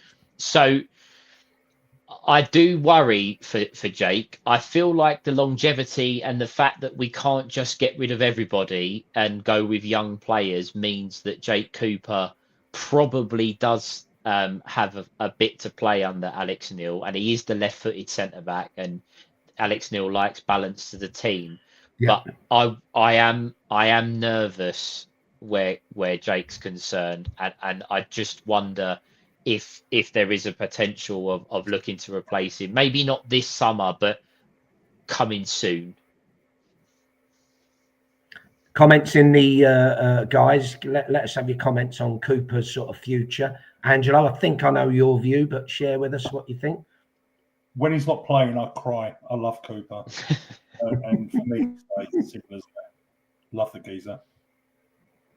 I should point out, and look, I think he's been a great servant. He has been a great servant, and there are games where he is. I say Watford, second half Watford, best player on the pitch in my opinion. He was absolutely superb, a rock. But I just worry that if we're going to play an attractive style of football and we're going to try, and Alex Neil's going to really have a summer to implement what he wants to do, does Cooper fit in? That's the only concern I have. How old is he? I think he's approaching 30. Yeah. So, look, I think, you know, what I've heard about him, though, apparently he eats the right food, he drinks the right drink, he's constantly in the gym, he's a model professional. So, yeah, I think he is 30. He is 30. 30, yeah. Chris and Andy have put it in. Listen, let's be really clear. I'm in your camp, and I think Stephen's saying exactly the same. He is a great player for us. He's a great servant. He goes down as one of our top centre halves over, in modern football for us. Look, you can't get away from the quality now that is coming in, and Tanganga and Kramer, for instance, are showing you, crikey, this is what you can have. So that sort of is in my mind. He ain't getting any younger. He is so bloody clumsy. Look, I love the guy to bits, and a lot of people saying that I love Coops, and I do. I'm not digging the guy out at all, but he is a bit clumsy in both boxes. We always get free kicks against us attacking, and it's always him foul. I know it's because he's big and he's obvious, but he needs to be a bit more cute, doesn't he? But did you see him rip the guy's shirt off? The Norwich player yesterday, how he got away with that, and he was falling down on the floor. It's like, so I wouldn't be surprised if, you know, we see a bit less of him. I wouldn't say get rid, but I wouldn't be surprised if we see a little bit less of him next year. But again, look, he's still got a lot to offer as well. I don't want to dig the guy out, but I think the bar's being raised, and he's getting older. I think that's where it is with Coops, in answer to Chris's question. That comment from Jesper there, he still has a part to play. He's not in the bracket of Murray Wallace and Sean Hutchinson 100%. No. Jeff Chandler is, and Danny has also put, I don't think he's captain though. And Jeff has put here, what frustrates me about Cooper at times is that he's 6'7" and gets pushed around by players far smaller than him. He's not a captain. Unfortunately, I feel like that Jake Cooper has been made captain because of the longevity, which is understandable, because players, you don't make someone you've just signed captain. It wouldn't set the right tone. It doesn't send the right message. But I think Jake Cooper is someone that, again, I don't know if people agree with me. I think he was guided through his early stages of his career by Sean Hutchinson. I think Hutchinson was the leader and Cooper was kind of marshalled well, and they worked well together. And it's no coincidence that Cooper started to play much better and look much, much more comfortable when Jaff was put next to him under Neil Harris last season and again this year. And Jaff is clearly the leader. You can see him being vocal. You can see him trying to organise at the back. And I think Cooper's got the armband, but I don't think he's the leader that we necessarily need. Take that away from him, and I think a lot of pressure gets taken off of him. But then you open up the question, who's perhaps ready to be captain. I think that's something that he has to deal with. He is Millwall captain, and I don't think he's quite the right person to be Millwall captain. That's just what I. But who else would you make captain? Like, there is no other person that and that is, that's the $1 million question. But then they've only give it to Cooper because of the longevity, which I get. I understand why that decision's made, but I feel like I just feel like we don't have many leaders when certain players don't play. So and Cooper's kind of he's the long-standing, the general, the guy who's been there for a long time. And I get, again, as I say, I get it, and I understand why that decision's been made. I mean, some people are putting through potential captains: Sav, Lenny, Caspar. We all know the real captain is Saville. There's other names there. Some of those maybe are a bit older that might go before Cooper does. Jesper, give it to Tango, another reason for him to stay. I just wish there was another candidate that would take a little bit of pressure off of Cooper. That's probably the gist of what I'm trying to say. Well, on a little side note, Disco, I don't know if you would have seen this because you watched the Norwich game on telly, didn't you? Yeah. Yes. Yeah. Stephen, did you see Tanganga pick up a Norwich player off the floor with his casted hand? Did you see that? Yeah, I did. Yeah. I thought, hold on a minute, you've got a broken hand. You're pulling a Norwich player up off the floor with a broken hand. Why did you not play against fucking Blackburn? Yeah, I think, do you know what? Where Tanganga's concerned, I actually think there's lots of love for him to be captain. As a few guys, say Jesper, Jaff, Ozcan saying that Tanga would be a good captain. I just think he has an aura, doesn't he? He has an aura of, I'm good. He knows he's good. Let's be honest, he does. Everybody everybody must tell it to him left, right and centre, coming from Spurs, blah, blah, blah. he knows he's good, and I think he has that aura of I'm not putting up with these players on the floor. I'm not doing it, and he just picked the guy up, and he's a superstar player. He really in the Championship, he's a superstar player, and we did really well to get him in, and I think he knows he's destined to be back in the Premier League. He's proved his fitness, and he walks around the pitch like someone who knows he's got the ability to be playing at a higher level. And I've got no issue with that. I've got no issue with that, by the way. Yeah. It's not in a cocky way. It's a confident way, isn't it? Yeah. Classy way. Yeah. There is only one thing that annoys me about Tanganga, right? And I don't know why he does it. After every single game, he's the first one off the pitch. Have you ever noticed that? Yeah, he is. Yeah. He doesn't walk around with all the other players like clapping the fans. I don't know why he's like that. He's always one of the first, just straight down the tunnel. I don't know. I find, listen, he don't get me wrong. He puts 110% commitment in when he's playing. Just find it weird that at the end he doesn't appreciate the fans as much. No, I'd agree. He was on Saturday. He was the first one down the tunnel. He went way early. I said to my son, "Where's Tanganga?" He went, "Oh, he's long gone in the tunnel." Well, a bit weird. I think just finishing off on the Cooper situation, I think if Joe was on here, he says very often, and I think in his interview with Coops that he did, didn't he? He was asking him about being captain, and there's a lot of things they have to do as captain that, aren't just on the field fucking rallying the troops and getting into people's faces. It's all the bloody arranging this and arranging that and arranging fines and it's a job that, let's not kid ourselves, there'll be a lot of players who think, fuck that, I'm not getting involved in that nonsense, I just want to play. So Coops, I think, does that admirably. I think I'm right in saying most people would say he doesn't look like a leader on the pitch like you'd want him to be. Chris made a great comment in his post-match, didn't he, where he said, and somebody mentioned it today, when we were olaying, let's get that in again, Stephen, when we were olaying Norwich yesterday, old Kenny McLean saw his arse as you would, and he took Cundle out. He had a moment, but he took Cundle out. No two ways about it. And nobody got in his face as a result of that, did they?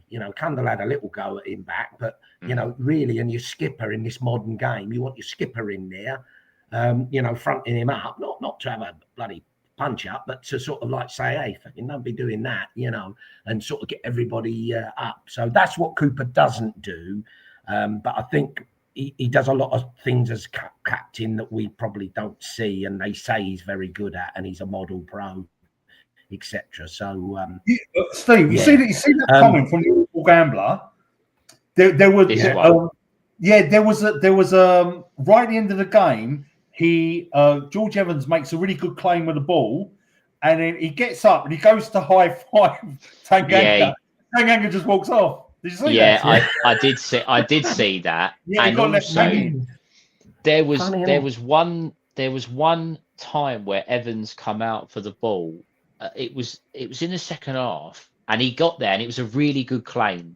It really, really good, and I think Kramer went over and sort of like tapped him on the back or whatever it was, but it was almost as if Evans was looking for his teammates to kind of say something, and again, again, and you've got to take these things with a pinch of salt. They're in the heat of battle. Maybe players don't think about it, but Tanganga's come from somewhere where he expects his goalkeeper to come out and claim everything.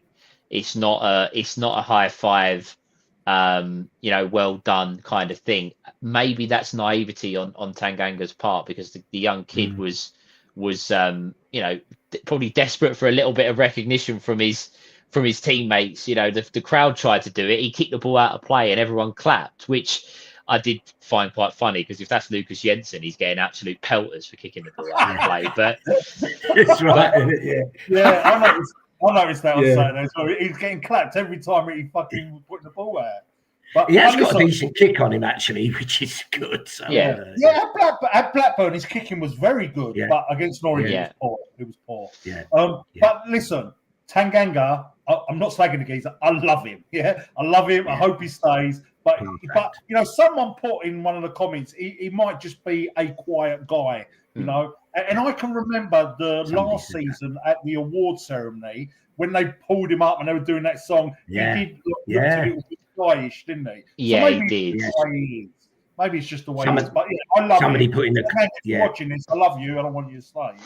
Yeah. But yeah. Somebody put in the comments think he's just a quiet, you know, guy. You know, he's not a Bertie Big bollocks. And thank God, because we wouldn't. He's certainly not that, and we wouldn't like that. You know. No. That's good. Just right, guys. Sorry, Steve. I'm really sorry. Just before we move on, this comment, and again, it's for the benefit of the Spotify listeners and anyone who's not watching it, so they haven't seen it. Alan Peters. Or Peters, I'm not sure the pronunciation on that one, but Cooper is brave as a lion. For all you know, he could be talking all game. You can't hear him. You should be more appreciative. It's not that I don't appreciate Jake Cooper. His injury record for a defender is phenomenal. He's scored big goals. He's made big tackles. He's been a big part of. We've always had a strong defence since we've been in the Championship. That's been the foundation of all of our success. We don't score many goals, but we keep the ball out of the net. I've got a lot of time for Coops. I just feel like that. The game that we're moving towards a bit more possession, a bit more football based and younger players. I'm not saying we get rid of him completely. I just feel like the club and Alex Neil may look at that position and go, okay, we've got him for now, but maybe it's time to think about what we're going to do in 18 months. Are we still going to have Jake Cooper in this defence? Love the guy. Don't want him to leave the club. Not saying we sell him at all, but I just feel like that we may just be seeing a point that Jake Cooper might become maybe a little bit more of a bit part player within the next 18 months. That's just my opinion. And look, it's good management, isn't it? Surely by the club. You know, he's like we've said, he's a 30-year-old. Look, none of us are throwing him under a bus and saying we don't love him. In fact, rewind back, Alan, if you didn't see, and you know. Angelo was saying particularly, you know, how much he loves Coops, and we've all said how we do. What's this? What was that? Sorry, but to be fair, people like me forget that Cooper cost only 300k. What a bargain and serving. But I just feel the modern game in his age is passing us by.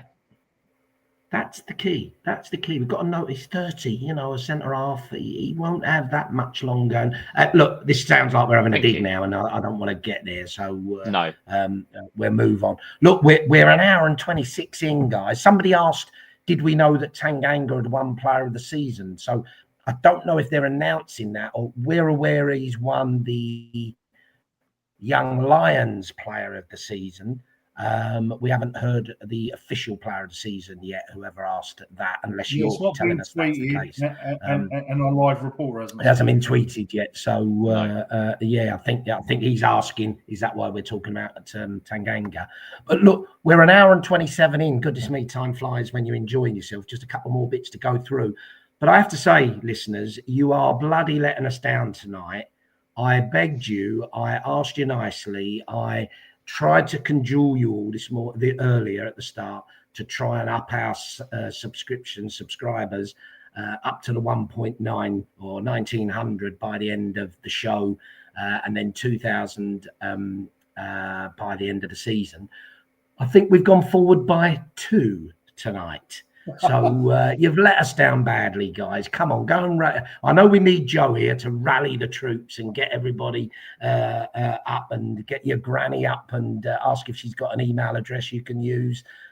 Friends, family, ex-girlfriends, ex-boyfriends, trans, anybody else that you may know or claim to be.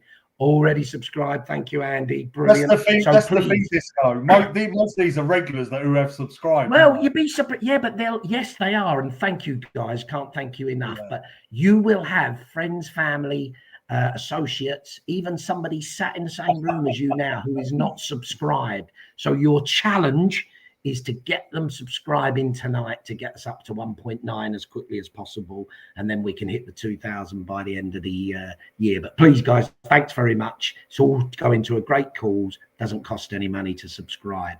So we're going to move on, and I think a couple more things to contemplate. Stephen, you particularly wanted to talk about this tonight, and I think it's a very, very valid subject. I think we would all agree going to a front two and 4-4-2 effectively. Some people saying it was a diamond at Sheffield.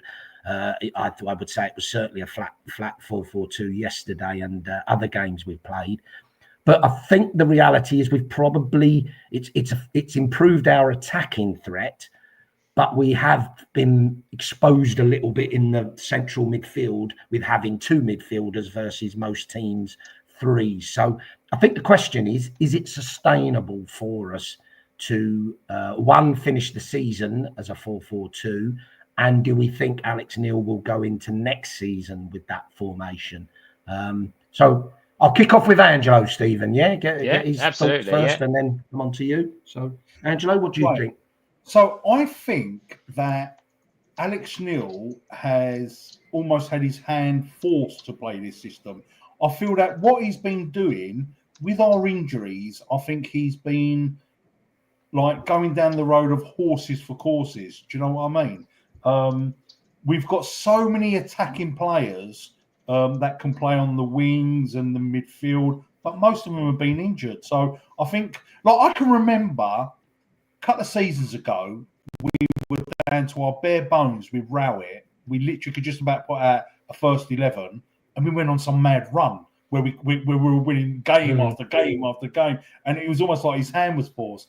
So I like having the two strikers. I am Teddy Sheringham and Tony Cascarino. That, you know what I mean? That was my favourite era. So to have two big strikers up front, I love it, mate. I love it. And we've been getting results with it, Steve. So as far as I'm concerned, let's keep rolling with it. But I think once you've got the full squad fit, hopefully after pre-season, I think that Alex Neil is going to be one of the managers that will change it game by game. You know, he really, really does, really think about opposition systems and et cetera, et cetera. But to answer your question, I love the 4-4-2, mate. And, even the Gregory and Morrison days, fantastic, mate. Do you feel it exposes us in midfield, though, with the two central midfielders? I don't really think so, mate. I don't think so. No. We've lost 2 games heavily, haven't we? Plymouth and Blackburn. Apart from that, mate, no one's really took us to the cleaners. So, we've conceded 46 goals this season, 1 goal a game, basically. I don't feel exposed at all, mate. That's a good point, actually, because you could look at Look, to me, the game was lost in midfield, particularly in Blackburn. They ripped us through, but we had a makeshift team, so I can't really judge on that. The defence was all over the shop as well, but because of that. But Stephen, you've got some thoughts on that? Yeah, I go slightly a different way.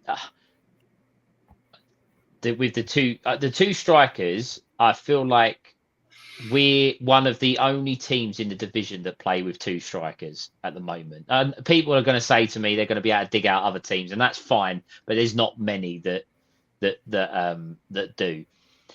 And most teams play with a 3-man midfield. Okay, one might be attacking, one defensive, and one kind of box to box. But there's always we instantly go into games knowing we're going to lose the midfield.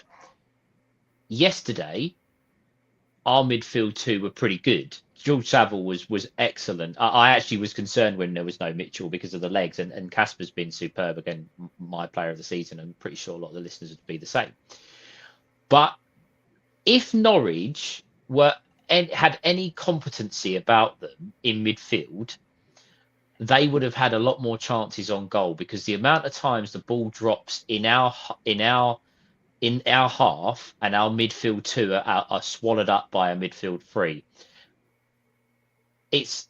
The answer is either you change it and match up, which Angelo said. I think Alex Neil might try to do that in some fixtures next season. Fair enough. You horses for courses type management and tactics, or we have to recruit someone. Billy Mitchell might be able to do it with the legs, and Casper's got the legs, but we need really fit and firing central midfielders that can get around the pitch. They're essentially going to be doing the job of 3 players because they're going to have to mark 3 players. And I just worry that, okay, it's a bit like when we first come up to the Championship with Neil Harris, you know, when we had Morrison and Gregory, we played 4-4-2 and no one knew how to deal with us the second half of the season. We went on 21 game unbeaten run and we were absolutely superb. Next season, everybody worked out how to play against Millwall. We were at the bottom of the league. I just wonder, and I just worry that by having only 2 men in midfield for an entire season, our team's going to work us out and just flood us in midfield, and then there'll be, you know, our defenders would be exposed. I love the 2 strikers. I don't want us to come away from it. So I don't know what the answer is, but from now until the end of the season, go with the 4-4-2. Try and get us into the playoffs. Get the 2 big lads involved. Get balls into the box. But over the summer, we've either got to recruit really, really smartly or have a different setup, perhaps for when, you know, your really big possession teams, you know, roll into town next year, because teams will look at it and go, 2 men midfield again, you know, we'll play on that, and that's what makes me nervous about the system at the moment. Yeah, I know what you mean. And look, the alternative is, I guess, to go to a 3 at the back and 5 in mid, 3-5-2 maybe. But I think most people would say the 2 up front just suits us most definitely.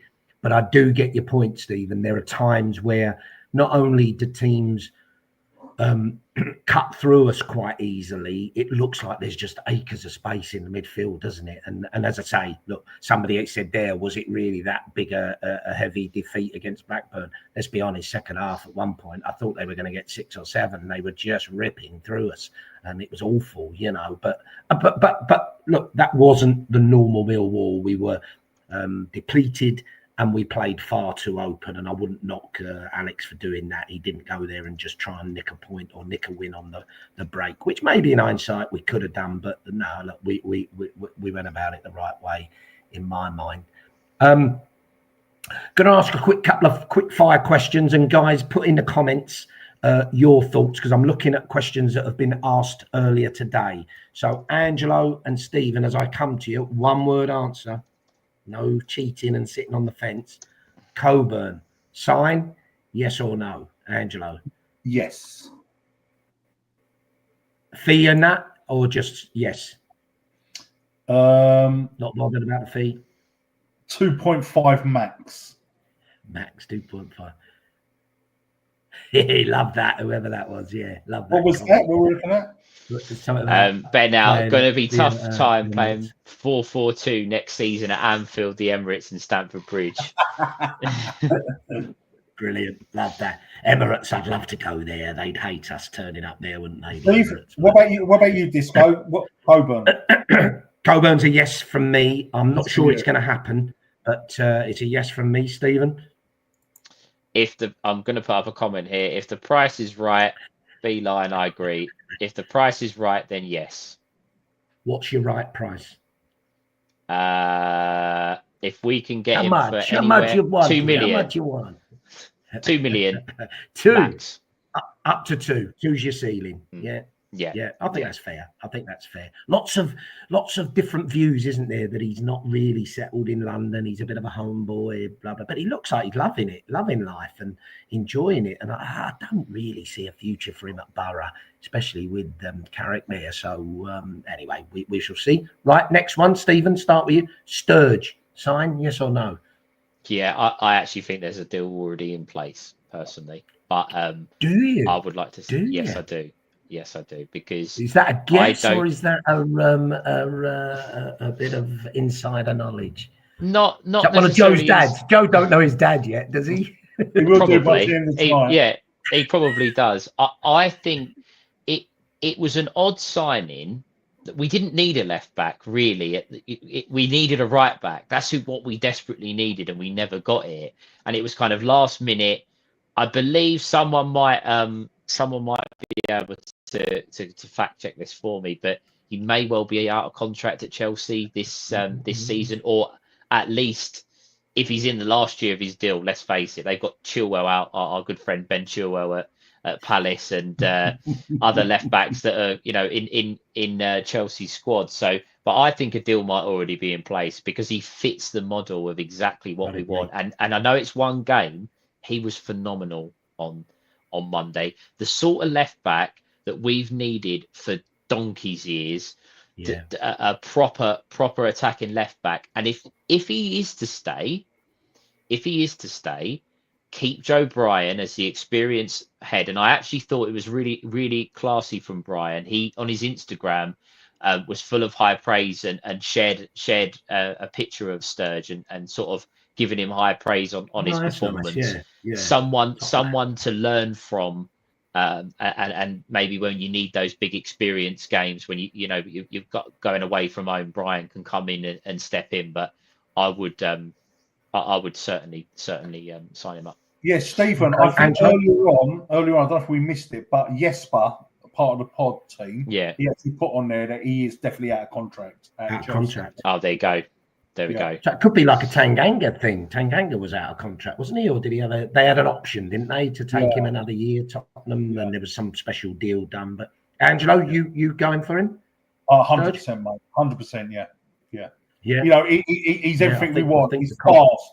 He's attacking. He's young. He looked like he loved it on Monday. The videos after the game, big, massive smile on his face. Yeah, definitely, mate. Yeah. Definitely take him.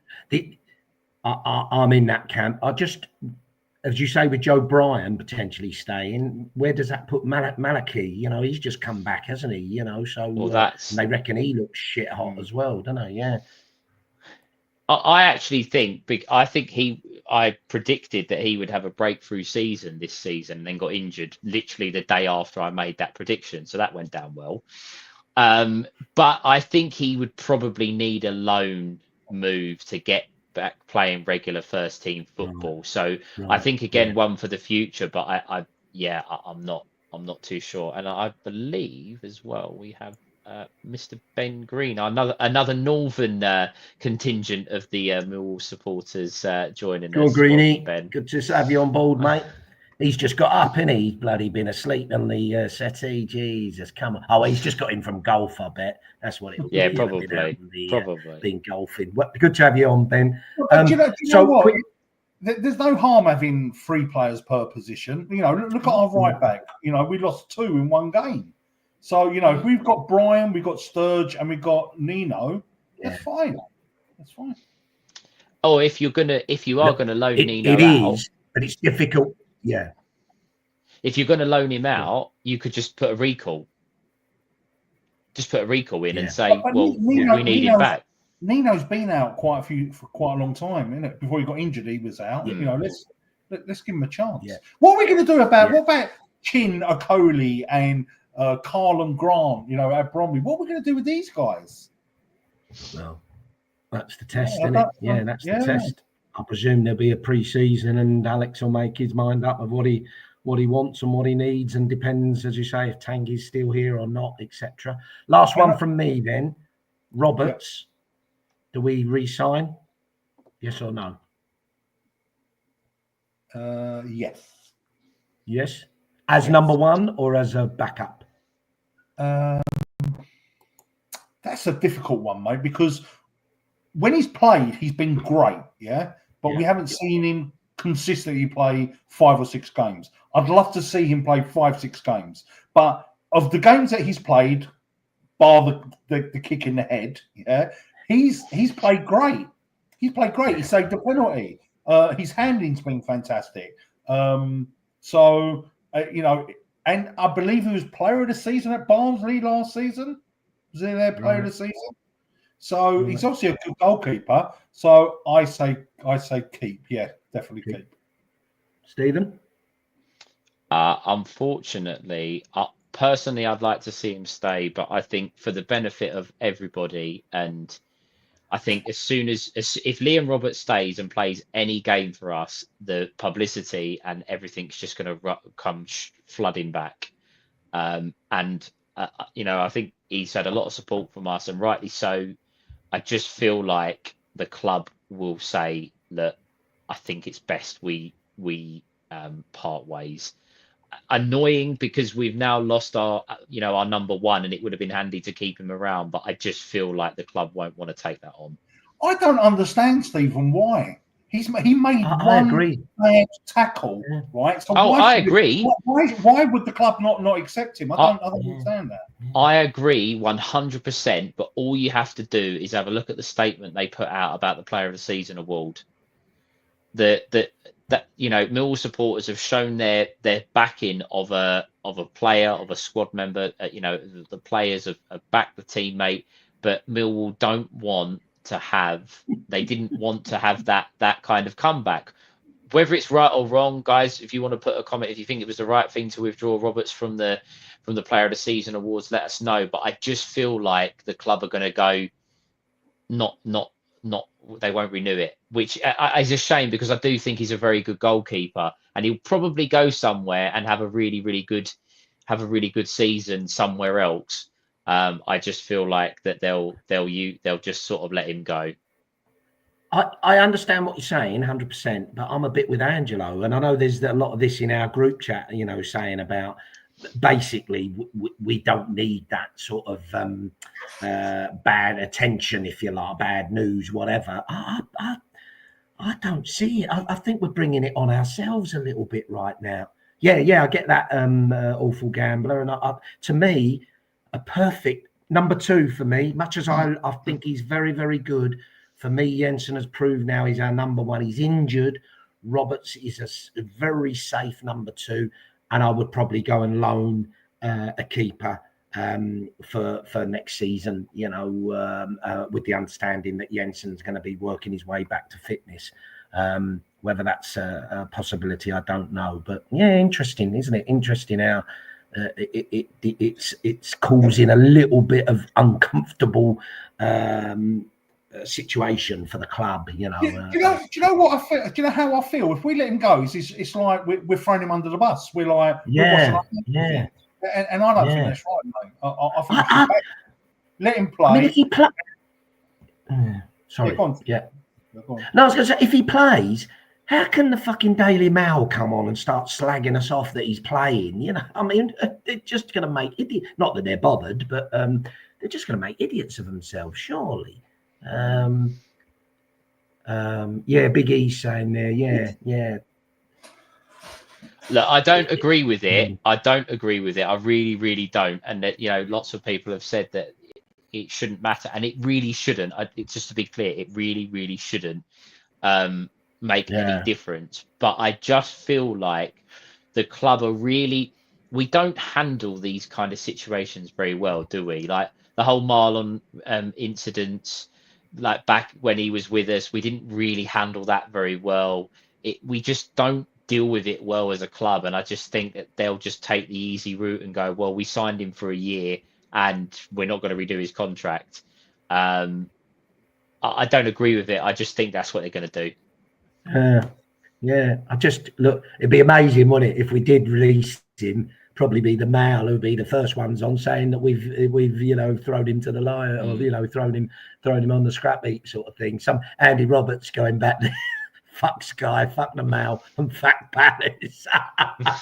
Love that. Well said, Andy. So sorry guys, look, it's an hour and 47. Jesus Christ, we better be making tracks to wrap up. So we're going to finish now, and please put your comments in the comments, guys, as well. Big game on Saturday. Tough game in my mind. Swansea at home. Don't know, Stephen, if you've got some stat. Did you manage to get our recent record against Swansea, especially at home? Yeah, I did.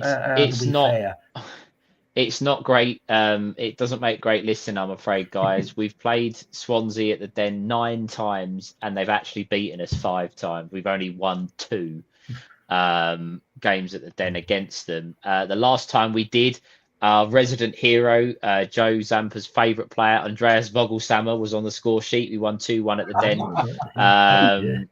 And Tom Bradshaw scored that night as well. Swansea are also the form team in the division. They've won their last 5 games. They've only conceded 1 goal in that time. They've scored 8.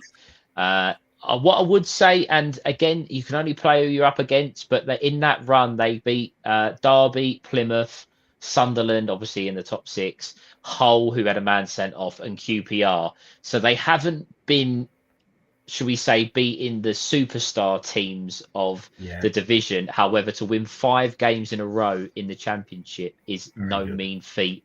If we're going to keep it, if we're going to keep the dream alive and we're going to make it to Burnley with a chance, we're really going to have to do it the hard way. Yeah. And are they, do you know much about them? Are they likely to give us a tough battle in midfield like we were talking before? Are they strong in that area? Do you know? I think, look, I think anyone that's sort of on a 5-game winning streak are clearly a team that are going to cause problems. They actually, I think, line up how we were last season and under Harris with the 2 sort of 4-2-3-1. So they are likely to have an extra body in midfield. They've always traditionally been a passing side. They have a lot of the ball, but again, that's nothing new to Millwall. We let everyone have the ball, so it doesn't make a difference. There, they don't have. I don't think they necessarily have. Again, famous last words, star players, but they work well as a team and they keep the ball well. So, as I said, we're gonna have to do it the hard way if we're gonna do it this weekend. They look very, very good. But their star player is Harry Darling, who is a goal-scoring defender. Yeah, he gets a lot of goals from set pieces. Ben Cabango, Josh Timon, they're all 3 defenders. They're their top players. Yeah. And then they got Ji Sung Yeom, midfielder up front. And they've got a player that I've actually liked, a guy called Ronald. He's quite a tricky little wing. But it's like what I said earlier. You need a bit of luck when you play. Does he have big red boots and a blonde curly hair? Let's hope so, mate. But yeah, we are. I don't think we could have had 2 harder games. Like the most informed team, and like I know what Stephen just said. They haven't beaten like Barcelona, but we all know the Championship. Every game is difficult. Yeah. So we're playing the most informed team, and then we're playing the best defense in the fucking world on the last game of the season. So yeah. Do you know what? Mate? Listen, I can't believe great we're in it, innit? I still can't believe it that Burnley the whole season have conceded 15 goals. That is ridiculous, mate. It is 15 unreal, goals. It's unbelievable, mate. Unbelievable. And we got one of them. We got one of them, 1-0, wasn't it? We got one of them, yeah. We got one of them, yeah. I think we were the last team. Who scored that game? That was Cooper. Cooper. It was Cooper. There you go. We are the last team to beat Burnley, and that was like we are. Is it 30 games ago or 23 games ago? I think it's over. They last lost the game. I'm just looking at it here. I'm just in the league. This is obviously they would have lost in the FA Cup. They last lost the game, and it was against us on the 3rd of November. We're now what, on the 22nd of April. As I say, they lost to Preston in the FA Cup. So obviously they'd lost there, but in the league they haven't lost since November the 4th. Wow. Amazing. So if we're going to do it, as I say, if we are going to do it, we are going to do it a bloody hard way. Yeah. So, look, time's against us, guys. Put in the comments as well, guys. Give us a score for Saturday. Stephen, you go first. You're the predictor man. Come on. I've put this bloody comment about StreamYard in the chat again. It's really annoying me. I don't know why it keeps doing it, so just ignore it, guys. Are you getting commission for this or something? I wish I was. I'm gonna go. Right, I'll give you 2 answers. I said leaving the ground yesterday that I thought we would draw against Swansea. That's what, that's maybe the sensible answer. And I don't think that's just really not going to be enough. However, we're on a podcast. We're having a positive attitude. We will beat Swansea on Saturday and take it to Burnley on the last day. 2-1. There we go. Ooh, good man. Good man. Angelo? I'm going to go for 1-0 to us. And Disco, I think you posted something earlier, didn't you, that they've brought a game forward? Yes. That's going to screw us up. Is it before this? Is it Luton Coventry? Luton Coventry, isn't it? Well, they're going to play before we play Swansea. Yes. Yeah. It's 12:30. So we'll know. What could our dream be over before we even play Swansea? It wouldn't be over, would it? Because you've got Bristol, but it would really make it really difficult. We'd have to make up the goal difference against the best defense. So basically, we'd have to go to Burnley and win about 8-0.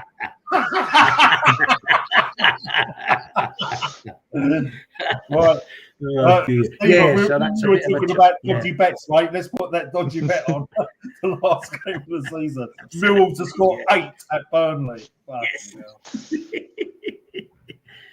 Yeah, so you 1-0. Christ, I don't think my bloody heart will be able to take that 1-0. I'm going to go in Stephen's camp. I think it's a very, very tough game, really tough. But we have beat Swansea. We beat them last year away, didn't we? I can't remember the whole. Beat them this year. No, beat them this year as well. Casper scored the. He's got the 92nd minute winner, didn't he? An absolute beauty. So I can't see it being a draw on form. Yeah, but we will go shit or bust, won't we? So we'll either get caught on the break or we'll nick a winner. So I'm gonna go for a nice little cheeky 2-1, which will be just as nervy as 1-0. But will leave us in with a chance. Look, I don't want to be negative. I can't see us actually quite making it, but it's great that we've got even a sniff and we've got something to play for. And I asked us to bloody a few noses at the end of the season, and we're doing that, beating some top sides. So it's happy days from me. Guys, I'm going to wrap it up there. It's times 1:55. We're going to have people absolutely giving us pelters for being on so long, but it's been great. Before I close, Stephen, any final comments? No, just echo what you said at the start of the show, guys. We appreciate all of your views, your comments, your likes. I have had a bit of a mare with some of the comments and putting that bloody link up. I do apologise. Millwall 2, StreamYard 0. There we go. That's basically what's been happening. Yeah. But we really, really appreciate all the views. Steve said it earlier. The charity stuff that Chris has done and the boys have been helping out with have been absolutely phenomenal. Please like, please subscribe, please share. It really, really does make a difference. I'd like to ask all of the viewers a question. Am I going mad, or did I hear or read somewhere that Millwall are thinking about moving the away end?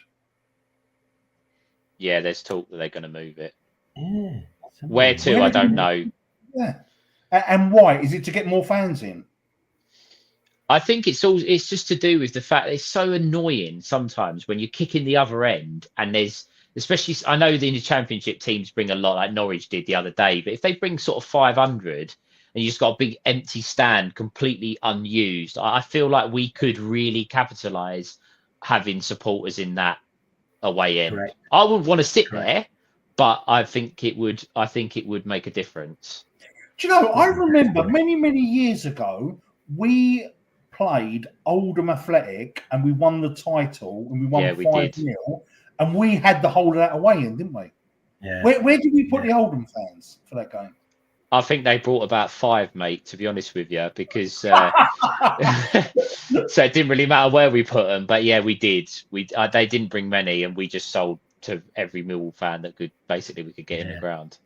Do you know what? Yeah. When I look at the away ends, like some of the away ends, right, like at Arsenal and at Tottenham, you can literally lean over and shake hands with the away fan. You couldn't do that at Millwall, could you? You just couldn't do it. Yeah. So I don't know. That's the reason we do give. Yeah. I don't know how they're going to change it. But yeah, I would love to have Millwall fans behind both goals. Like in the old days, before your time, Stephen, at the old den, we used to, whichever goal we were shooting at, we'd walk round the other side and go behind the goal. Yeah, you just walk down, walk round from one end of the other to be behind the goal again, you know? With a bag of monkey nuts as well, yeah. I honestly feel like if we had supporters in that away end and we move, because you know when you like Derby's a prime example. I don't know if you guys have been there. They shove you over to the side. You're by the corner flag. You're not behind the goal. I just feel like if we had home supporters both ends, one, it wouldn't mean, you know, like when they team switch us round and we get the I always get the ump when they do that to us. Yeah. But just supporters both ends. People are talking about segregation and the police wouldn't have it. If you found a way to do it, I think it would make a real big difference to us. Yeah, I think so as well. Yeah. I'd love it. I'd love to have real fans behind both goals. I've got a feeling Allardyce did that when he managed Blackburn. I'm sure he changed that. They used to give, well, they do now, don't they? They give you behind the goal. But I think he changed it that Blackburn had both. It was either Blackburn or one of the teams for that reason, you know, for better home atmosphere. Yeah. And do you know who's done it as well? Southampton have done it. Southampton moved their away. Yeah. So look, interesting. But Angelo, any final thoughts? No, that's it. Listen, I don't expect us to make it, but my God, if we do, it'll be great. Yeah. So I give us like maybe 10% chance of making the playoffs. Yeah.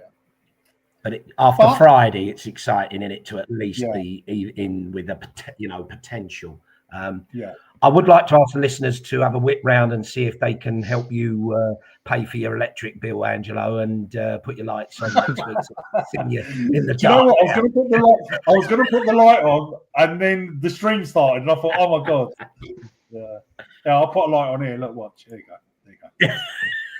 And we have been going. Oh, look, there he is. Oh my God, we've been going for a day and a half. So for the people on Spotify and all those, Phil, if you're listening, sorry, mate, it's gone on a bit long. He'll have to listen in 4 different segments to this one, I'm afraid. But look, guys, we'll wrap it up there. I can only say, look, thanks to everybody listening and all your comments tonight, guys. I know Stephen's done a great job there trying to get all of them shown. It's difficult. If we didn't read any out, it wasn't deliberately. It's just really difficult because there's so many. We really appreciate you contributing. I would just ask again, please more importantly, subscribe, get some friends, family, mates, etc. to subscribe, because we want to get up to 2,000 by the end of the season, on top of the great work we've done for charity. That'll help us get even more money for cancer research. But thanks very much for listening, and we will see you all. I guess there'll be, Stephen, are you doing a pre-match this week? Yeah, the plan is to try and get that sorted, get that out. If we can get one of the Swansea boys on, great. If not, it might just be the Millwall contingent, but we'll try and get that sorted before get that out before the weekend. Yeah, brilliant. And if you haven't seen it, guys, there's a great video. Sorry, mate. Just get a random sheep on if you can't find one. Oh dear, stirring it up. But if you haven't seen it, guys, watch the David Ford interview with Chris and Joe. It's brilliant. Fordy is a real character, so I'd urge you to watch that. And listen, enjoy your week. Exciting few days before the big game on Saturday. Thanks again for listening, and bye for now. We'll see you all soon. Hi, it's Steve Morrison here, and you're listening to Chat with Chaps, chatting Millwall, come rain or shine.